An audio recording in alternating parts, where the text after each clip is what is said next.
So let's take a look at a sample student work. They did a great job sculpting, and they have their name in here. Nicely done, sir. The one point that we want to clarify is how to put, oh, it's trying to, just did a misstep here. It was trying to remote control more than one machine. Let's make sure I'm just on the one. So the one thing that might be a little bit confusing on this is the materials for a landscape are different than a standard material. So two things to keep in mind. One is in the content browser down here that you can search for things like materials. And so for example, if I looked in here for the word material, it might bring up some tempting materials that you would want to use for your landscape. Now, yes, you can take a normal material and apply it to all of your landscape, such as this, and you could drag and drop your material slot onto your material slot. However, what you really are interested in doing is layering 3 different layers onto the material. And to do that, we're going to jump into a different mode that we talked about yesterday. It's called the landscape mode. So when we go to landscape mode, which depending on what version of Unreal you're in could be a slightly different shortcut key. So when you're watching a tutorial from somebody, pay attention that what they might give you a shortcut that actually is obsolete or been updated. Nonetheless, it is still landscape mode when you're in landscape mode. Currently, we have a height map, basically a design that was created by the student. And what we want to do is we want to get into there and paint on the surface. Now, to do so, we want to take a look at the, well, if I were to switch modes from Manage, past Sculpt, then to Paint, I want you to notice that there are 3 different materials, because what's been assigned to this is this landscape material that's from the engine content. It's a subfolder here that has to be added. And if we'd use that same thing, like if we did the search for the word landscape material, this is a special material. It's landscape material. It will give you the 3 slots. But in addition to using this as the basic material, we also need to do something over here. Just to verify that's the landscape material there, I want to make sure in my world outliner that I've got the proper widget selected. So I'm temporarily going to go to the select mode, which is the default mode we worked with when we first started using it. And I'm looking for the world outliner over here, and I don't see it, almost as though the student has got it moved or hidden. So let's see if I can find my world outliner here. There it is. I may have closed it by mistake. So when you have landscape, you're going to notice that there's a landscape actor over here, and by exposing it, you'll get to a property that tells about what the material is. And yes, in fact, this is the landscape material. It matches the one here. Now, there's kind of a two-way association between the details in the content browser that's really good to know. If you weren't familiar with this, this says browse to where it is in the content browser. So if you have a value there, you can click on this. It will show it to you. Now, this will have no effect because it's already there, but if you have something highlighted here, you can click on the little arrow to actually assign what's there up to this point. So those are kind of complementary functions. All right? So now, thank you. We verified we do have the proper material there. We're going to change from the place mode back to the landscape mode again. So I'm going to do that from the top here. Going from the modes menu, I'm going to switch over to landscape mode. I'm on the paint tab. You'll notice it's manage, sculpt, and then paint. Now this is the part that's been confusing people. It is in the flow. So if you were to take a minute and follow along in this little this graduation cap symbol over here that I'm kind of circling around, eventually it would tell you this, but I'm finding it's confusing to people. So let me be clear with the demonstration on how to do this. I just noticed public chat fired up, so let me see if there's anything important here. Sure. Yeah, I'm be happy to give you guys some time on this because I know the schedule's crazy for people. So that was just a side conversation with somebody. Here we go. I need to click on this button here to add a layer. Now, it's important that you select Weight Blended Layer. That's the normal way to do it. Just trust me. That's what you need to do. Now it's going to ask you 2 things. Give it a name and give it a location. For this exercise, you can use the defaults. In other words, I can just go ahead and click on OK here, and it will just set up a layer that I can paint on. The next thing you want to do is set up one for grass as well. By the way, as I'm doing this, you'll notice the shaders have been compiled. And by default, it just said, all right, great, I'm going to put dirt everywhere, because that's where I started. Same thing here, we're going to create another, and important to note again a second time, a weight blended layer. Again, these defaults, default location, default name are fine. And of course, just like we did with the first two, we're going to add a layer here using the weight blended layer normal, same locations, default on those, name, whatever comes up is fine. And now this is the cool thing, and Jackson, you're going to have fun with this. When you go to the paint, you get a variety of tools. Let me come up here to the top for a minute and just highlight something before I turn you loose.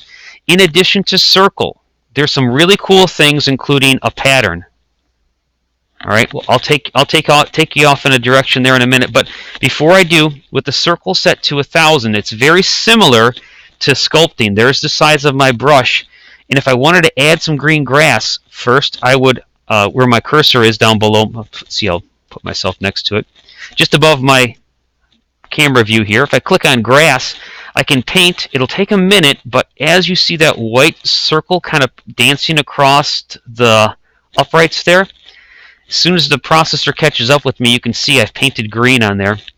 I'm going to lower down to the snow layer. I'm going to scroll back, and I'm just going to top this mountain here with a little bit of snow on top, because I don't know how high he envisions this really is. A little bit of snow here, a little bit of snow there, a little bit of snow over here. Again, it takes a minute for these shaders to compile. As powerful as our equipment is, we're doing some cool processing here. So this is the basics on doing basically a painting here. All right. I would like to also show you an interesting way to put a black and white pattern when you're painting here. And I'm hoping, but I don't know, that this student might have a logo we could use. So I'm going to go to their student drive, and I'm going to see if they might have a logo in here. So I'm going to click on View, and I'm going to look at extra large icons and look for any kind of an image file. And I'm looking in particular for a black and white image. And I don't necessarily see a logo of theirs in here. This actually will work quite well. I'm going to temporarily open this up. So I'm going to open this in with Paint, just temporarily. Now, I've got something created by the character, and he's thinking, oh my goodness, you've actually gone back to my original work from a long time ago. I'm going to do a save as before I screw it up, and I'm just going to call this a sample pattern. So on the sample pattern, PNG is perfect, by the way. I'm going to save this on their drive. Just going to call it sample pattern. And now that I know I'm not going to mess up his original, I'm going to go ahead and resize this so that I'm just dealing with one of these characters. I actually kind of like the evil guy better for this case because he's got a little more variety. So therefore, I'm going to select the evil character. And I'm going to use the crop button here to crop it out. That's not quite square, so I'm going to go to the properties on this and try to make it a square image, because I'm finding that, you know, square images tend to work better. So if I go, I don't know, 512 by 512, or 1624, 36, 48. I'm trying to think of powers of 2 that would be close. 512 by 512 would be really close. So if I go 512 and 512, I've got an image here I can use, and it's not quite, you know, I'm not in Photoshop where I can do a lot of cool stuff, so I'm just going to fill the bottom here with something that's a similar color. Just going to, like, eyedropper color this, and then bucket fill the bottom so that it's similar. And now I want to save this as a grayscale image. This won't be perfect, but what I want to do is click at Save As. And when you go to Save As, you've got different types. Let's get into monochrome bitmap for a minute, just to show you something. Yep, I'm going to get rid of some color information here. This is fine. I'm going to use this for a height map. actually for painting first, and now I can show you how to use it as a height map as well. So we got this saved. I'm going to save this as a PNG. There it is. I'm going to save it. Yep, so the sample pattern PNG is a simple black and white pattern that I'm going to use. And now I'm going to actually select that image within my selection box for this. I'm in painting, remember? And instead of just using a brush, I'm going to come up here where I've got, in painting, I've got, instead of just circle, I'm going to go into pattern. I just created that pattern. It's not yet in my content browser. So to bring it in, easiest way would just be to grab that sample pattern, drag it in so it's in the content browser, and then use the arrow I just referenced a minute ago. So I've got the pattern's face here. Now the background is dirt colored, so let's grab a different color, such as snow. Scroll back a little bit, and now using that pattern, Jackson, go ahead and paint that image right there. I'm going to do a stop on my control, and you're in control now. Go ahead and paint that on the base of your level using that paintbrush. You can always undo it. You can scale it and rotate it. But what we've done now is we've grabbed and black. So black and white have different features depending on which way you're doing it. We could have scaled this. So if you want to stop for a minute, Jackson, I'm just going to point out to you, it says texture scale. It's set to 0.5. If you change that to like 0.1, that would probably be more appropriate for what you want to do here to put your logo down there. So 0.1 or 1/10. There you go. Now if you put yourself somewhere and paint it, you'll paint probably a more reasonably sized face. I hope. Yeah. And it's tiling automatically. So you can do so what we've just done is we've demonstrated the idea of a pattern to paint through it. We did this a little bit with our mud box as well. So what you could consider doing now is adding your logo and not just your name to your work. When you drive over it, to most people, it's just going to look like some pixelated thing. They're not going to necessarily click with it. So Jackson, taking that change that I just showed you about scale one step further, what do you think that rotation would do? What if you set that rotation to 90 degrees? Or to -90, for example? Just experiment.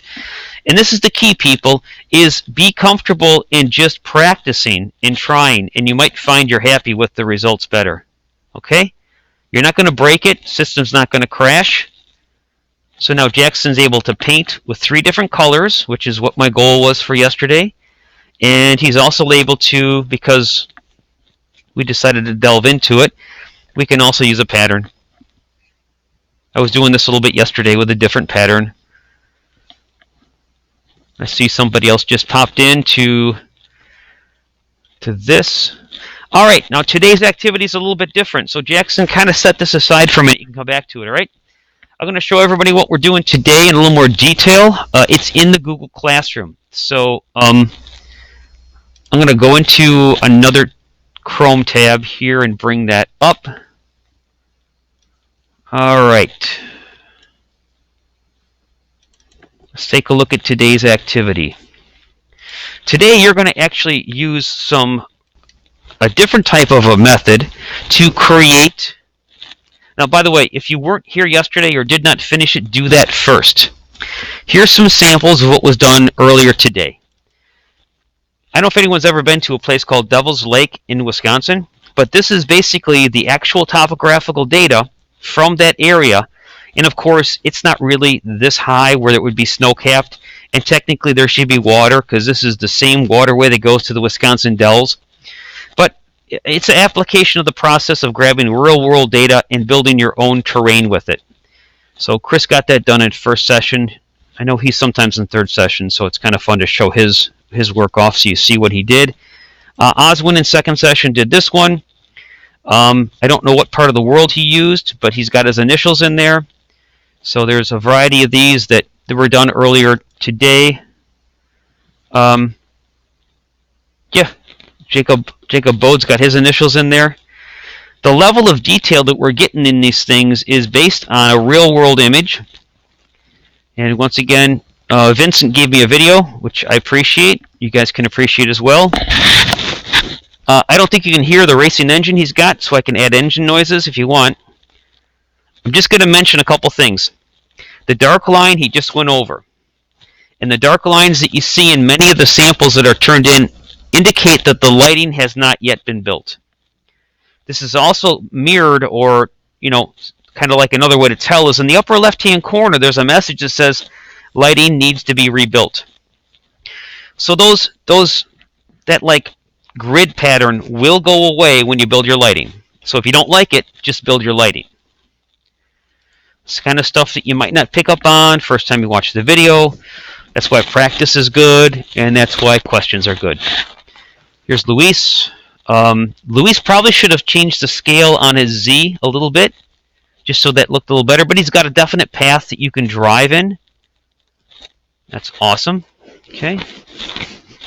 Some of you haven't been in here yet to work on this. Let's go back to KJ's.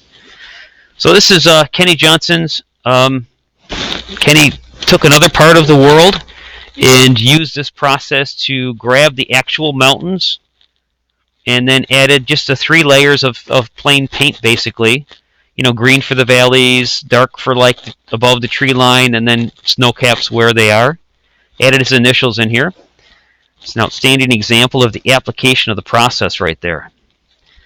So it's not a race. Work at your own pace. If you're still working on one of the earlier steps, then by all means do that. Only jump to this enhancement project if you've got the base project done.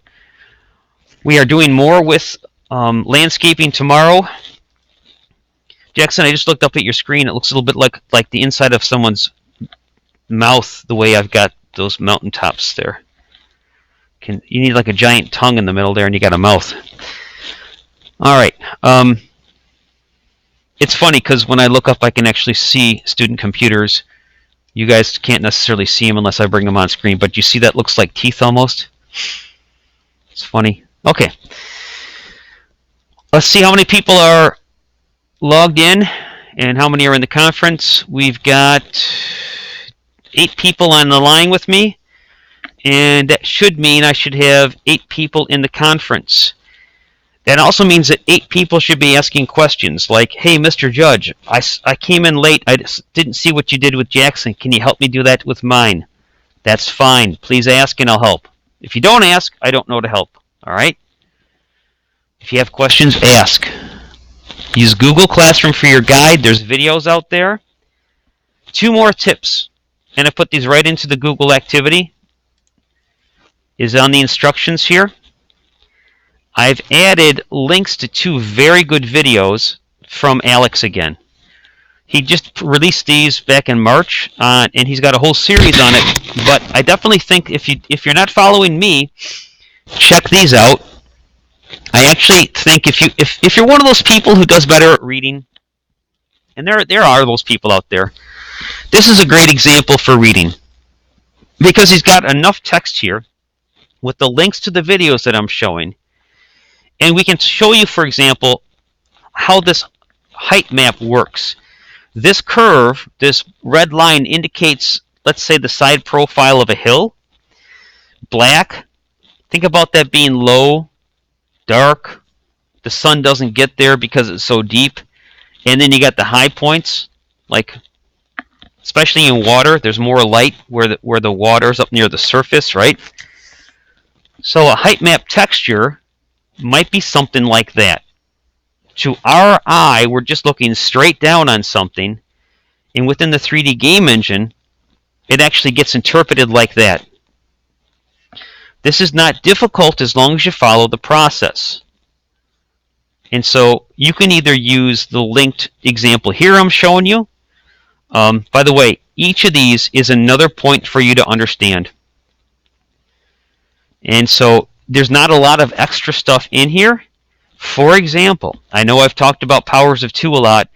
Pay attention to this example right here. 2017 by 2017 grayscale 16-bit if you want to build something in Photoshop or Illustrator or find one. That's important. If you don't match those sizes, you're going to end up with something that has kind of stretched out edges. You see on the sides here how it's stretched out edges? That does happen with student work. As cool as Chris's is, I hadn't yet covered this point with him, and he turned it in. You'll notice that same stretched out edge all along the edges here. I did, and he tried to, he kind of truncated it here. I think he knew there was something that wasn't quite right.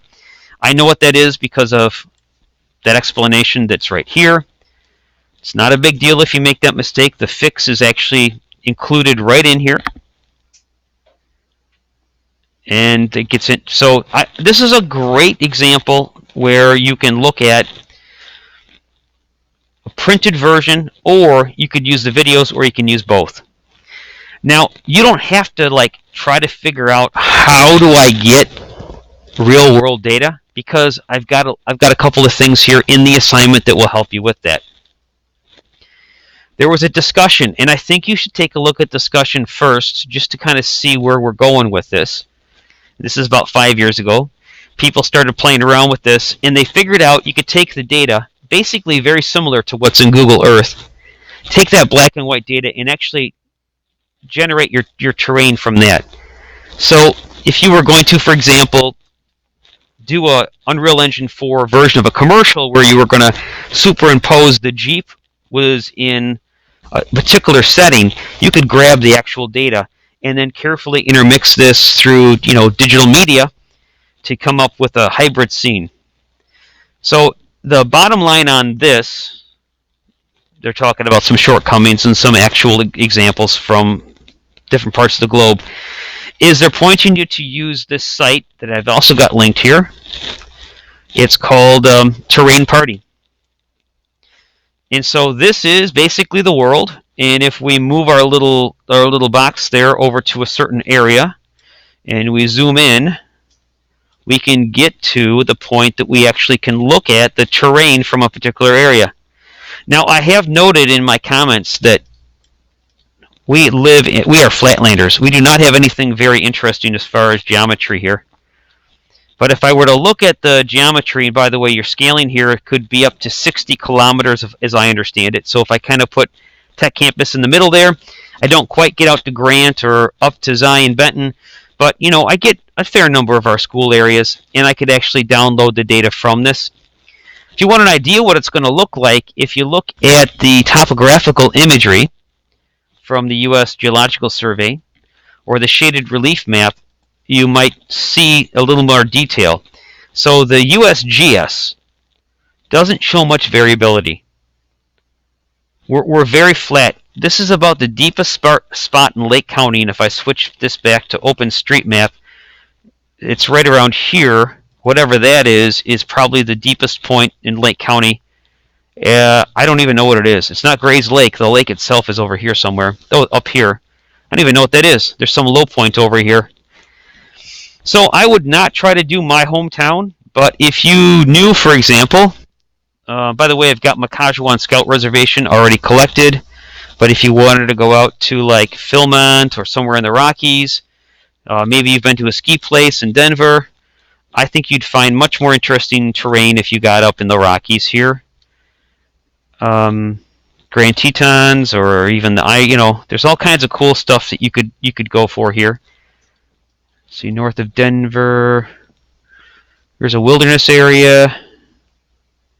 So, you could basically take a look here, and then if you watch the videos, you'll see that, yeah, there we go. There's a lot better shaded relief. Something like this would be a lot more interesting terrain for your level. So don't just grab your backyard. It's not going to be interesting. Look at someplace like I say in the assignment, look at Mount Fuji, or look at some place that's got some more interesting terrain. Okay, so that's the lay of the land there. These two videos are great. You're really going to learn by hands-on. So the balance of the time now is for you to get into lab and to ask questions. And if you get in lab and you don't ask questions, that's your decision. But if you get in lab and you ask questions, I think you'll find that I tend to be a helpful person. So let me know how I can help you. I'm probably going to guide you through help first and make sure you understand how to be resourceful.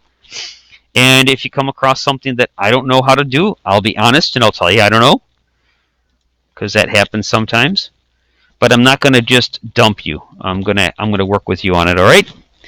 Keep me posted on your progress. Do ask questions. I think I've said that about 100 times so far.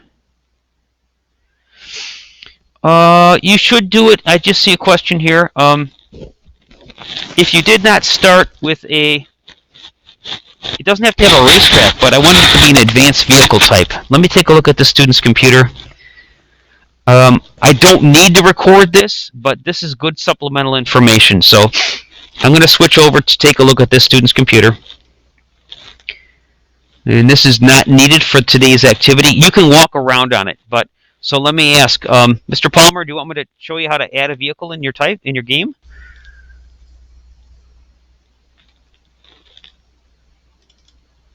Let me see if I can get in here. That was from 141, about 9 minutes ago. All right, so here's his level. If we just do a play on this, let's see where we're at. Yeah, so this is just empty. So here's what we're going to do. We're going to look at maps and modes, and that is up here on the edit option. And if you go to edit, and you go to the level properties under the project settings, so edit, project settings, here's where you set your game type. And so if you go into maps and modes, which is on the left over here, it's currently set to first person. And so if we want to add vehicle type, we can change it. Two steps to it. First one, we need to add that feature to it. So we're going to come up here where it says add and import. We're going to add a content pack, just like we do with the starter. Sometimes we go over to the starter pack. We're going to add vehicle advanced to the project.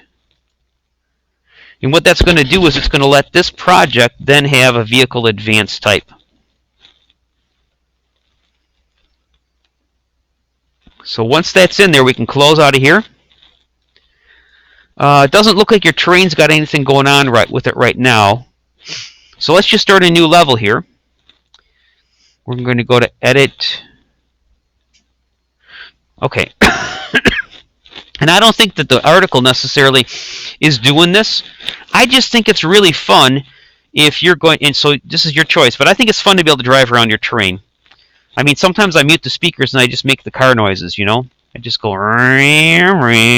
so, yep, I'll be honest. Sometimes I do that because I'm still a kid at heart. So now that we got vehicle type in here, we should be able to change this from first person to advanced vehicle. Where'd it go? Expand all.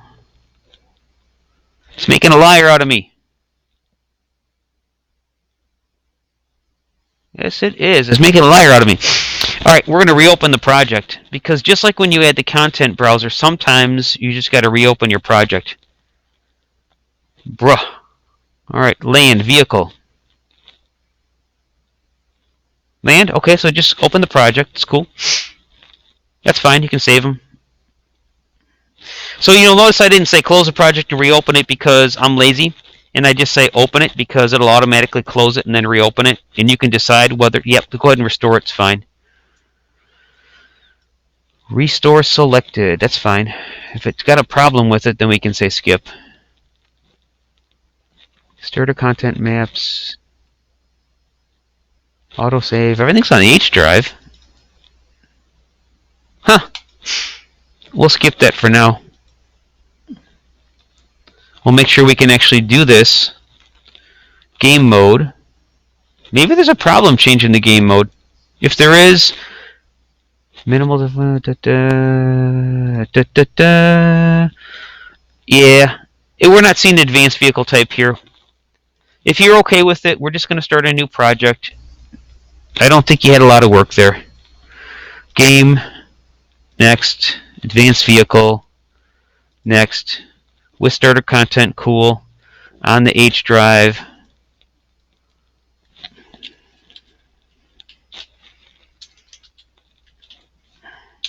It's going to be a racetrack for the Palmer 500. You got to win the Indianapolis 500 first before you can come to this track, all right? It's veterans only. Do you guys notice NASCAR's a lot of like turning the same way? Isn't it like the joke, like left turn, left turn, left turn, over and over again? So when you build your own game like this, you don't have to worry about that. All right, we're in project properties, but we don't have to worry about it. File, new level. I would do day of time here. I think that's nice. You can move the sun. And then if you work in here, I think you'll be much happier. So you can just jump into your landscape mode and continue on your way. If you have any questions, let me know. I'm going to stop driving. It's yours now. If I broke something, let me know. Who else is out here working? Let's see. Damien's working. Eva's working. David's working. Foster's working. All right, I got Schoology up. I won't harass you, but I'm here to help you. Let me know what I can do. Thanks, students. Have fun with this. It should be fun.